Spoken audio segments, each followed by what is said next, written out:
បាទសួស្តីបងនេះគឺជាបច្ចេកទេសមួយនៅក្នុងការធ្វើជើងក្រោមនេះដោយសារតាមបួរគាត់មានកលៈធម្មតាតាមបួរតែថ្មីវាអត់មានកលៈអត់មានចូលអីទេអញ្ចឹងណាអញ្ចឹងនៅពេលដែលវាមានកលៈអញ្ចឹងវាប៉ះពាល់ខ្លាំងជាងគេគឺកប៉ែនបងជិះទៅងាកឆាប់បែកកប៉ែនអញ្ចឹងបងដឹងហើយអំពីមូលហេតុធម្មតាតែវាមានចូលមានអីចាប់ទៅវាស្អិតប្រាំងវានៅវាអត់រួមចូលវិញណាអត់រួមចូលវិញអញ្ចឹងដល់ពេលចាប់ទៅវាឆាប់បែកកប៉ែនហើយអញ្ចឹងនេះខ្ញុំខាត់ហើយចែកទេនេះខាត់ខ្ញុំយកភ្ញៀវតែ 5000 ទេបង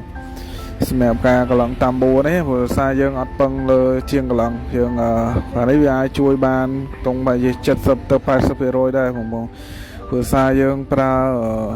ផ្លែកាត់ដែកដើម្បីនឹងកន្លងវាហើយដាក់ឲ្យវាស្មើហើយនេះយើងត្រូវការឲ្យមានម្នាក់នៅ control នៅកន្លែងតកុងដើម្បីមួហ្គាដើម្បីវាដើរអញ្ចឹងណា